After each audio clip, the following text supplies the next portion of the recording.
This morning's chalice lighting comes from Reverend Lynn Ungar. You are not wrong to be furious. You are not wrong to be scared. You are not wrong to wonder what we do today and tomorrow and tomorrow. You are not wrong to notice the brilliance of the sky. You are not wrong to think of your daughter. You are not wrong to imagine people you will never know. You are not wrong to think, this really doesn't affect me, and to know it really does. You are not wrong to look for pictures of puppies or kittens or flowers or trees. You are not wrong to try to massage the ache out of your own heart. You are not wrong to yell or cry or scream or hide under the covers of your bed. You are not wrong to turn to your neighbor and say, what do we do now?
So each springtime, usually in the early spring, we choose worship themes for everything that will stretch out ahead of us in the coming year, which means sometime more than a year ago, we sat down when we pondered this June, and we chose as our theme, receiving blessings.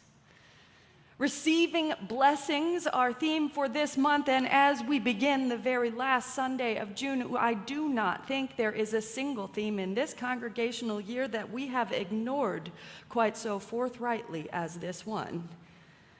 Because what does it mean to receive blessings when the bullets fly and we are afraid? What does it mean to preach blessings when the people are working to maintain hope? Today, in what way we can, in what way we will, we plant our flag for the blessing of our togetherness, for the blessing of our individual callings, our paths in this world, for the blessing of what it takes to love one another and all those precious to us through it all. And so on this morning, among all mornings, let us come together to receive blessings. To shirk that duty no more. It is a blessing to be together. And in that spirit, I invite you to turn and greet your neighbor. You can shake hands, you can bump elbows, you can flash a peace sign. Greet someone you may have seen 1,000 times and maybe are seeing for the first time in a long time. It is good to be together.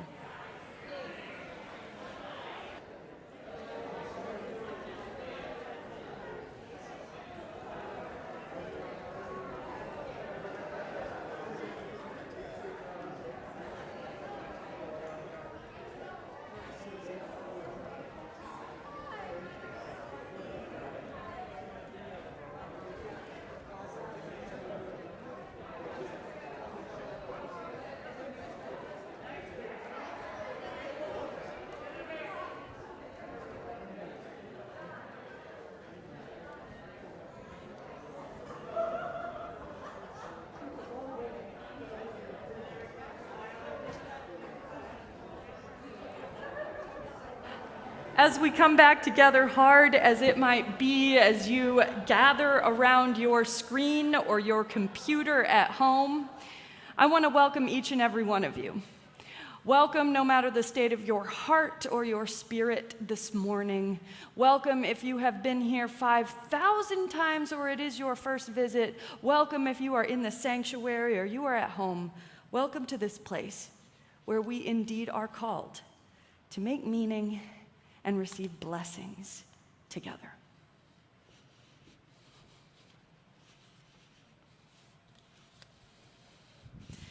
So I just went over and greeted all the kids in Spirit Space, and they all just got settled in. But I also want to let you know that now is a time in our service that we've so long reserved for stories primarily told for and with children, but we learned a lesson this year, that there is no story we might tell children that every single one of us doesn't need to learn as well.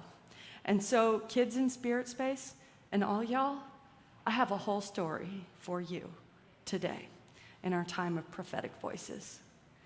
It's a story about what it is to be brave, and it's a story about what it is to be afraid. You see, not really so long ago in the grand scheme of things, during the horrors of the Second World War all over Europe, individuals, and very rarely even communities, tried to find ways to live their values such that other people who were at risk might survive. There was one village, one small place called Chambon, a place that looks like a postcard even to this day. There was one village called Chambon, which was in fact a Protestant village in a predominantly Roman Catholic region. It was a place where before and after the war, people came for tourism, a beautiful place, a place that became a haven and a refuge and a pathway to hope. You see, when the moment demanded it, the people of this remote and beautiful village, their residents turned their tiny mountain town into a hiding place for Jews all across Europe.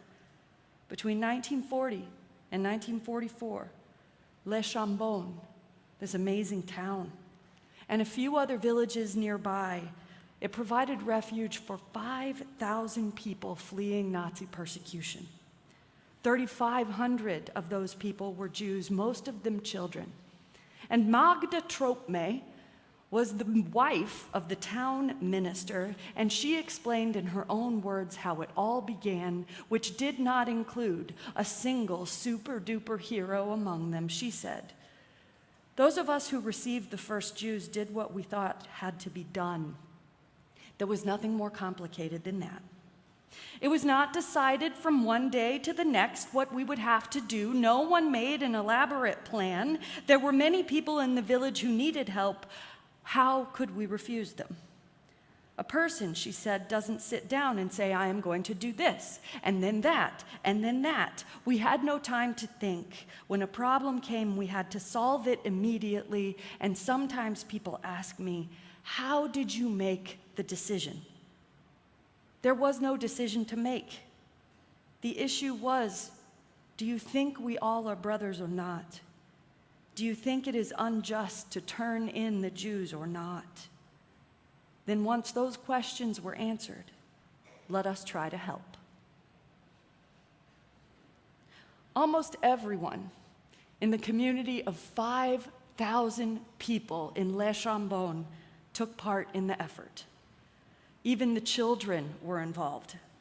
When a Nazi official came to the local school and tried to organize a Hitler Youth group in the village, the students told him that they make no distinction between Jews and non-Jews. It is, they said, contrary to the gospel.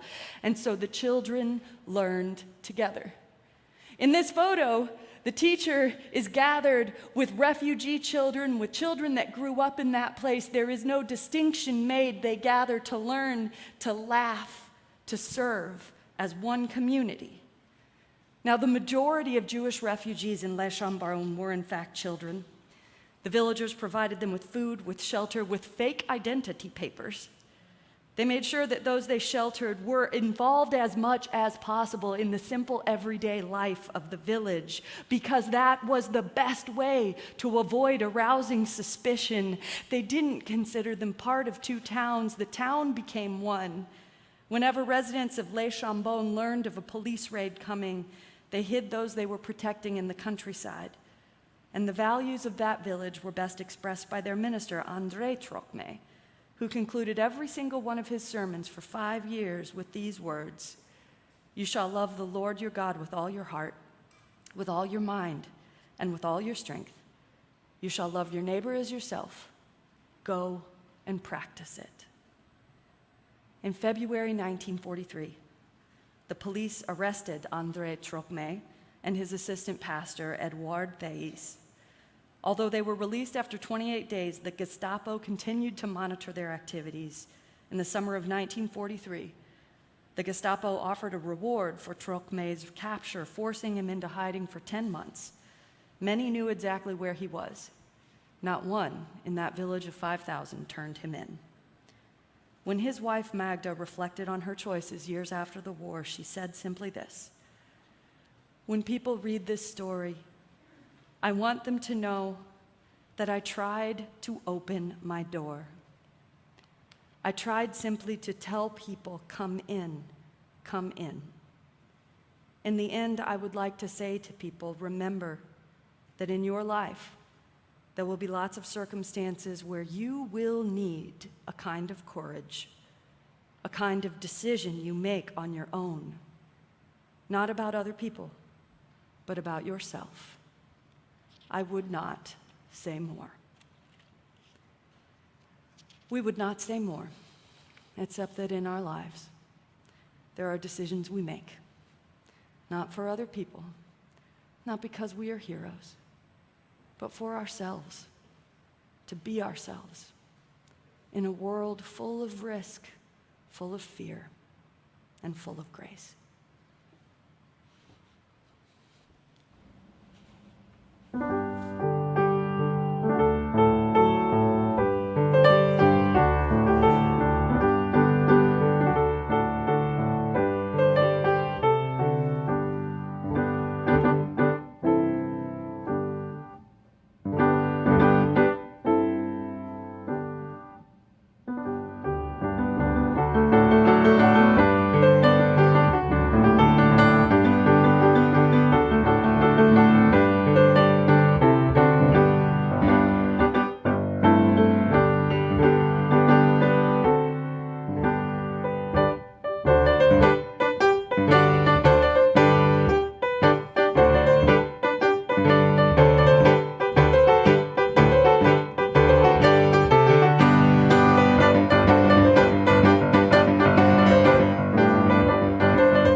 So over this last decade that we have worshiped together, River Road and I have stood before you at this point in the service and done my best to speak to our joys and our sorrows, to speak to the fundamental delight and pain of living and of grieving in the midst of a sometimes dangerous and changing world.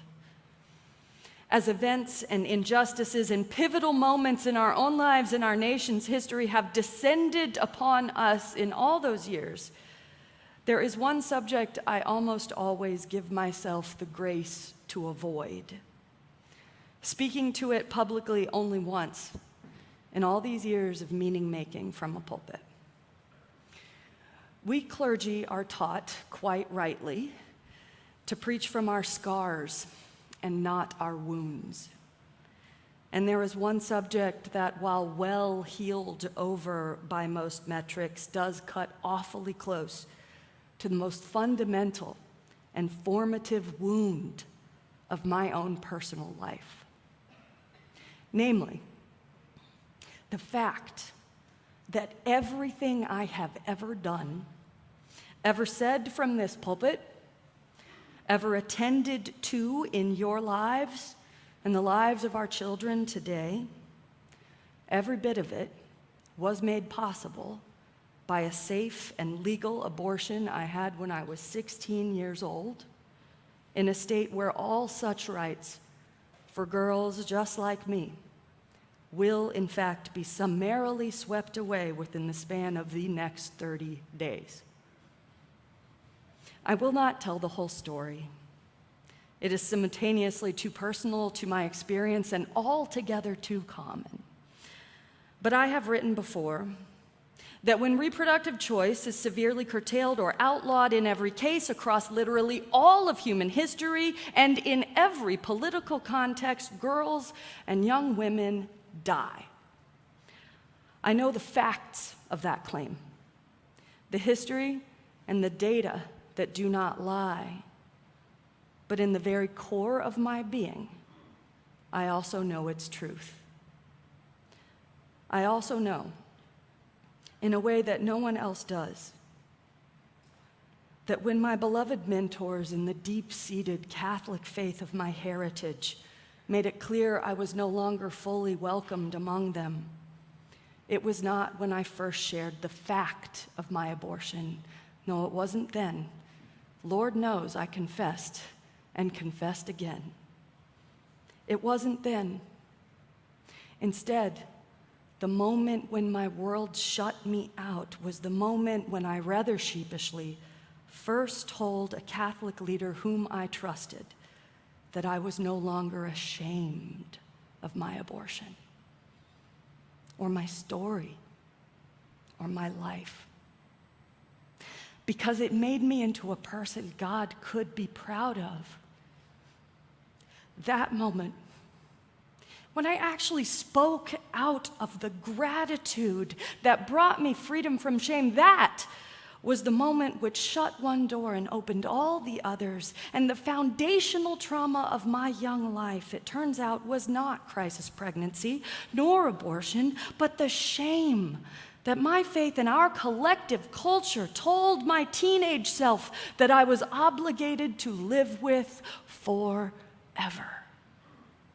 Until I let it go. Until I let it go in exchange for something else like power. Like the power to get in where I fit in, just as Reverend Amanda preached to us last week. The power to stand before you today and tell you that the time for shame has long been over.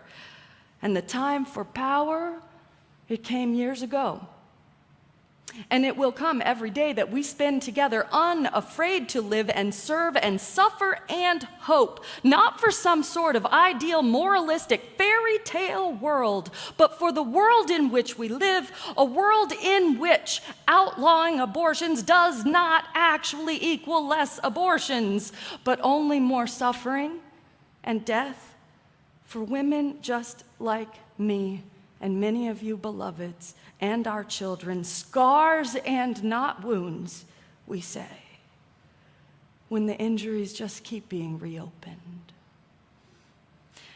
Now, let it be said, that you do not have to agree with me on this or any other matter of public policy or theology besides. That is not how it works here, because that very freedom of dissent and self-determination is core to our religious values. The right to uncoerced agency in one's beliefs and one's choices is central to our Unitarian Universalist faith, and if you don't have to agree with or be coerced by your own minister, how much more so do you not have to agree with or be coerced by somebody else's clergy in somebody else's tradition that seems to have forgotten it does not own the moral discourse in this nation? No, you do not have to agree with me, but you do have to be the very best, most unashamed, most honest version of yourself, just as I do. You do have to get in where you fit in and do the piece of the work that is ours to do, so I will get in where I fit in, and I will make myself stand up here and talk about my least favorite subject, even though God knows I do not want to. Because it is my piece of the greater work and my joy. My joy this morning, in this time of tears and of laughter, of sorrow and delight, my joy is for every one of you in this very congregation who get in where you fit in and do what you do to keep us free and alive and able to choose another day. My joy is for Jana, who will be there at the next protest, incandescent with rage, but carrying bottles of water and protein bars in her backpack so that none of us needs to hurt our bodies any further in the cause. My joy is for Peter, who has been teaching our whole lives sexuality education curriculum in this place for 40 years so that girls like me have real information. My joy is for Matt, who remains one of the most publicly vocal, responsible, and erudite physicians in this country, defending not only his right as a provider of abortion care, but our right to receive the very best that his profession has to offer. My joy is for Josh and others who are already asking what we can do together when Clarence Thomas turns his sights on the federal protection of our marriages.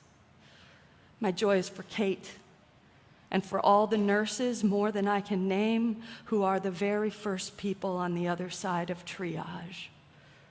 For Reverend Jackie Lewis and preachers in the African American tradition who will not let us overlook the fact that in the years before Roe, Black women were 12 times as likely to die from botched illegal operations in this country than white women, and that history does not erase itself at will. For Reverend Rob Keithan, who has served on the front lines of this fight for 20 years and will be preaching on reproductive justice next week from All Souls Church at our Sunday morning watch party with so much more coherent thoughts than mine. My joy is for the parents, every one of you, who teach your kids, your boys and girls and rainbow babies, the difference between consent and coercion. And my joy is for every one of you who have met girls and young women and all the people with uteruses who feel fear for their lives in this country, who have met people just like me with the kind of care that washes away shame and lets it emerge in power. That is my joy, that every one of us, including me, can get in where we fit in. From the personal to the political, and make a way for ourselves, for each other, and for every girl who wakes up afraid on a morning such as this one. So let's light our candles. Let's light our candles and carve out our piece of the greater whole. And let's do our work today and every day in the midst of our joy and our sorrow. Amen.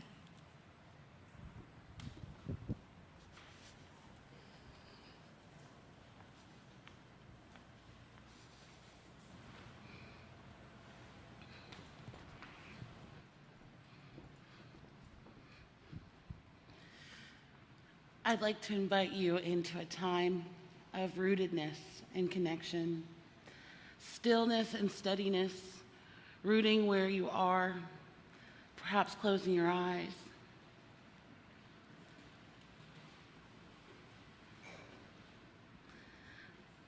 Spirit of life, we come into this space. We come into this space created by each one of us in our fullness. We seek not just a safe place, but a brave place to tell real truths, to show up for one another in these times. In these times, we root down to community while we lift our hearts up to the world around us. As all around us institutions are crumbling down, as all around us people are going without, people are losing, all around us things seem to be falling down. But it is through community and relationship and connection that we lift up, that we rise up, that we find the strength and the compassion and the courage and the determination to show up. We hold to our deepest truth, our highest self, the strongest connections that we have in these times. We look not only inward, but we look around us. For the fights that have been going on for decades, for centuries, for the things that are new and the things that are old, and the things that change and the things that never change. In these times, we lift one another up, seeking not only despair, seeking not only comfort,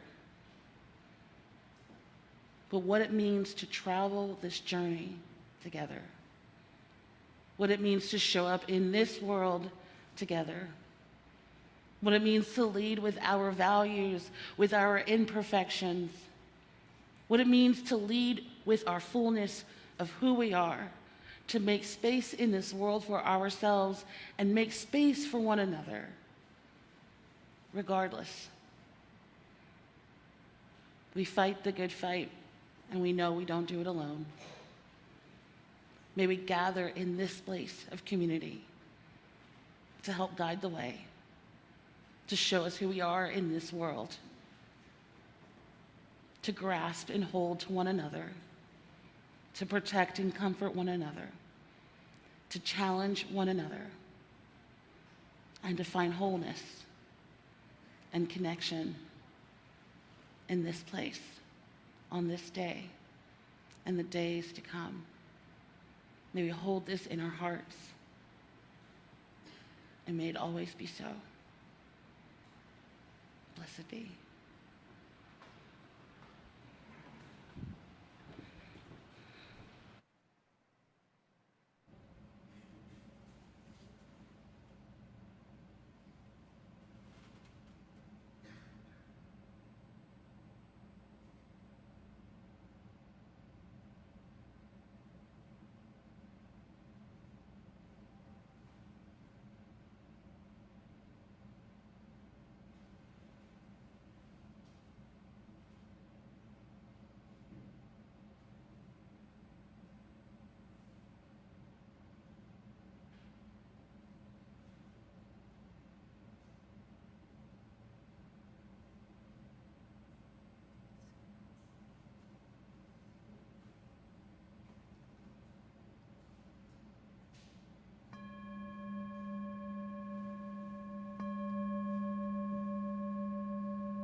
Giving is a spiritual practice, and this is a community of generosity. This place of community, spirit, and service is enhanced and strengthened by our commitment to one another. Our commitment to one another in the past, in the present, and even into the future. Of course, there are so many ways to give in this community, online, in the basket, or even texting to give. But however and whenever you give, we know that this community is a place where we build the beloved community. This community is a place where the beloved community is not just an abstraction or an idea or a notion, but is something held by each one of us and created by each one of us. Created through our acts of generosity, created through our acts of courage, and created through our acts of connection. As the music plays, I invite you to please give as you are willing and able.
Unsolvable Things, a poem by Alla Renee Bozar.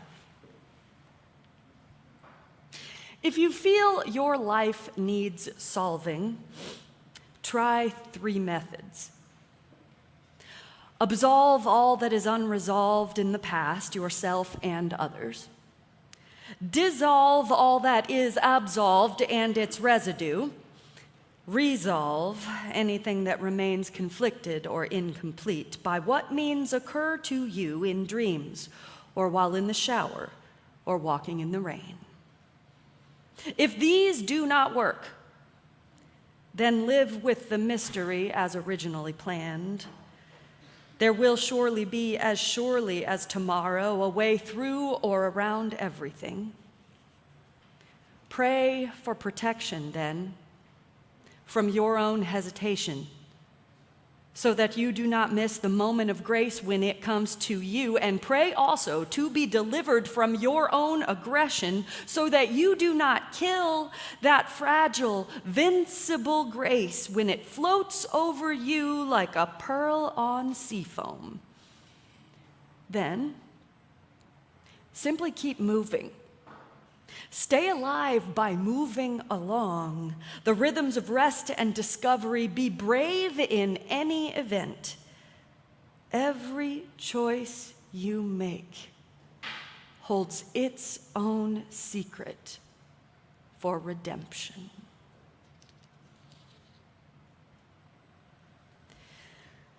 So back in the early summer of 2020, when I was, not unlike many of you, trying to figure out how to manage the second grade from my dining room table back in those early months of the pandemic, when we were busy reinventing this congregation for the second time in as many months, there was an article I found in the Washington Post that I thought preached more eloquently than any sermon. It was about a restaurant owner in Texas who had only just begun living her dream. Her dream, you see, had been always to open a cafe, like one of those places with a coconut cake this tall under a big glass dome, a place with a burger that was huge and probably vegan options abounding. There were faux red leather banquettes and a big neon sign that just said, "Eat." And she presided over all of it in this Rosie the Riveter bandana tied just so and super fashionable overalls as she dished out the giant sandwiches and the pieces of pie bigger than the plate. And she was so happy and so proud to do what she did best. And then the pandemic came. And the story went on to detail the way in which this woman who had just started living her dream when the dream was swept away reinvented it all to meet that moment in time. They closed the restaurant for a week, she said.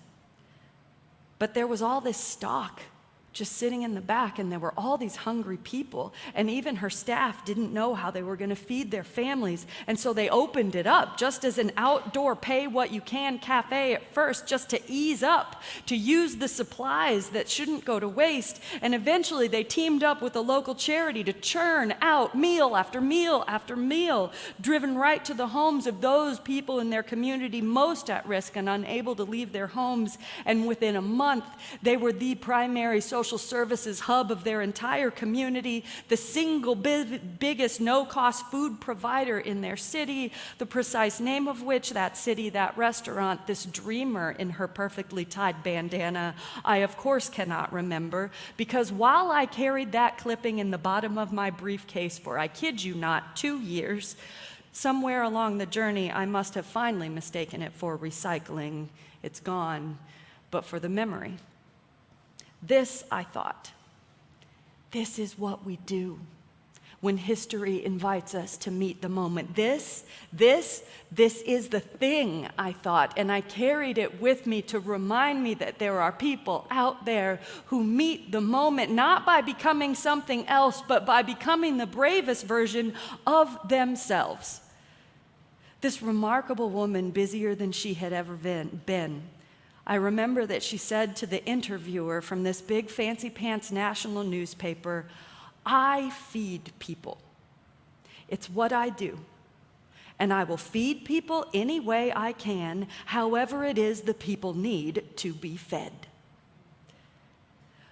I wonder what happened to her, or honestly, I wonder what happened to the restaurant.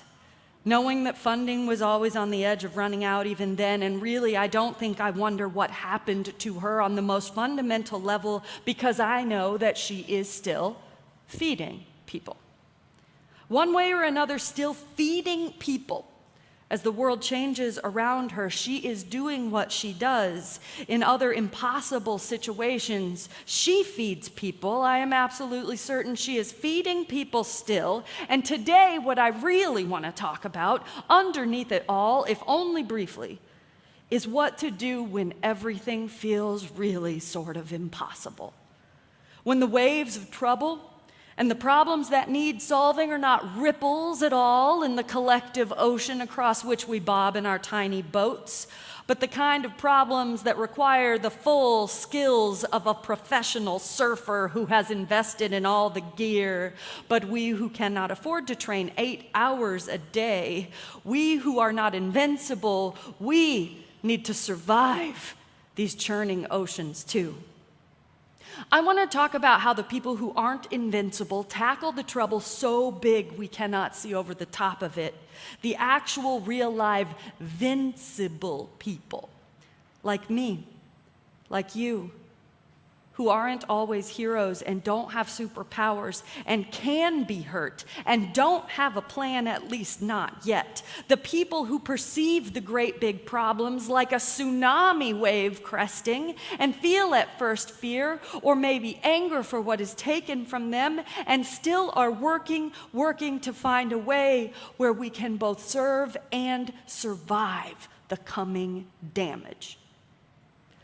Because we are not the first ones to stare down a wave that threatens to crash down upon the ones we love and the ones we do not love and the ones we've never met. And I'd like to note, just like as some sort of editorial comment, that yes, this morning I am also telling a story about resistance to the deadly regime of the National Socialist Party in Europe. And no, I am not calling anyone a Nazi nor drawing exact parallels.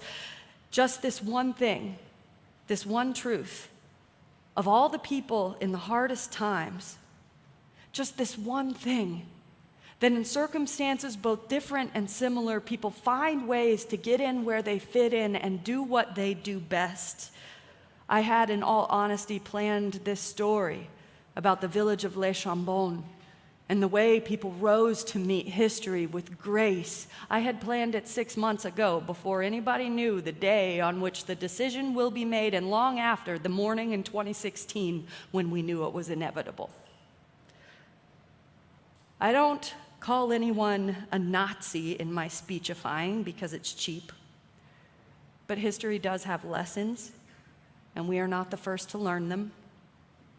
And just as that Texas restaurant owner with her hipster overalls opened up her perfectly canned ball jars of homemade preserves to feed the hungry people in her town, other people in other times quietly and eloquently got in where they fit in to resist, to empower, and to serve. Other people in other times have met seemingly unsolvable things too. Other people in other times have absolved and resolved to move forward for themselves so that they can do what they are called to do when they can in this world. Chambon, that village that saved 5,000 people, it sits in this beautiful hilly part of central France, settled centuries ago by the French Huguenots. Their ancestors were fleeing religious persecution in the very founding days of their own town. Even during those days, carved back into the mountainside of history, the people of that region helped fellow Protestants escape into Switzerland. They knew what it meant to resist. They knew what it meant to make a choice. As Elie Wiesel has said, let us not forget, after all, that there is always a moment when the moral choice is made. Often because of one story or one book or one person, we are able to make a different choice, a choice for humanity, a choice for life, which is not to say that everyone does, only that all of us can. And so that one small town, perfect like a postcard, just one among dozens, hundreds, thousands of villages just like it, that one village became a hub of a different choice. Dozens, hundreds of Jewish people, mostly children, were smuggled often directly out of the very middle of concentration camps and hidden all over Le Chambon. Homes, farms, schools, hotels. As word got out, more and more arrived, and everyone, absolutely everyone, found a way to do what they could personally do and nothing else. One villager procured a printing press and started making fake ration cards and fake IDs for the new arrivals. Local police, sympathetic to the town and its efforts, tipped off the town leaders when raids were coming, giving the Jewish people and other refugees time to melt away temporarily into the woods. The preacher preached, though more in the quiet exchange of knowing glances than loudly from the pulpit. The children let that local chapter of the Hitler Youth fall away from lack of interest. The hikers led nighttime journeys into the safety of Switzerland, following the exact same paths their Protestant ancestors followed long ago. The people who fed people baked the bread. The kids with bikes quietly delivered it, sometimes to the cave in hidden places where their fellow children were hiding. The whole operation lasted from roughly 1940 to 1944, and no one, not one single soul in a town of 5,000 ever betrayed each other to the authorities. Not even when the penalty for sheltering Jews was death. Not one person. 5,000 saved. A town of 5,000 saviors. Not one person turned their neighbors in. And some people knew that the piece of the puzzle that they could offer was simply their silence, the incredible tiny grace of not bringing it all crashing down. And in later years, they called it a conspiracy of goodness. And the 400-year-old church at the center of Le Chambon stands still today with one Bible verse carved above its door. Aimez-vous les uns les autres, it reads.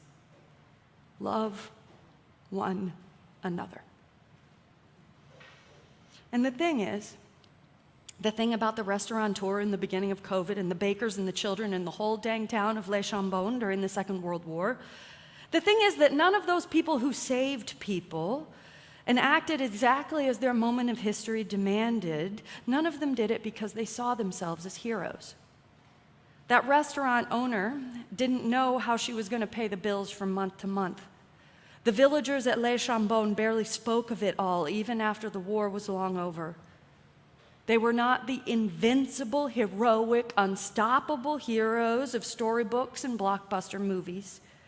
They weren't Churchills or Trumans or the power brokers of any nation. They weren't the people with the power with a capital P. What they were, what they are people who claim power however it comes by following the small, quite vincible grace of their own lives and their own giftedness. You remember from the story Magda Trocmé, the preacher's wife in Le Chambon. Remember that in your life, she said, there will be lots of circumstances where you will need a kind of courage, a kind of decision on your own, not about other people, but about yourself. Remember that, she said, as her final message to those who would tell her story, that one day you will need to make decisions for yourself, about how to be yourself in this world and no other.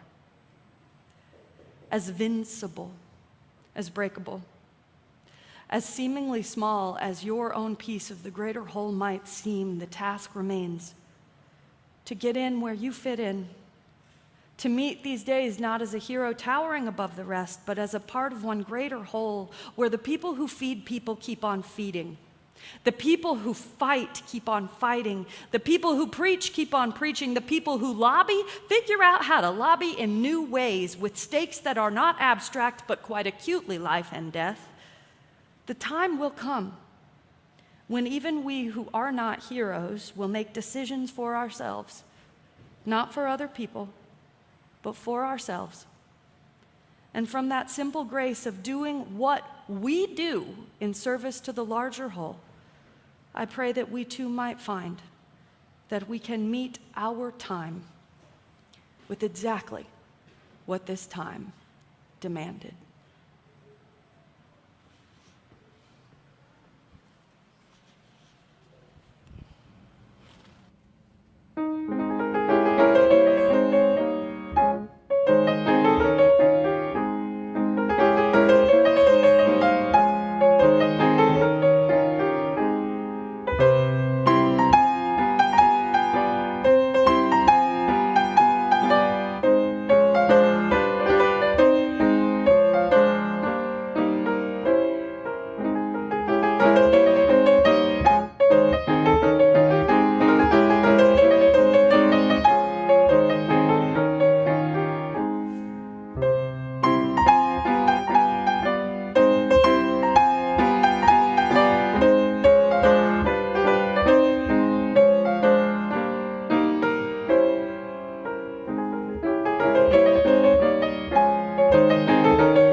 Everything we do together is an expression of who we want to be together.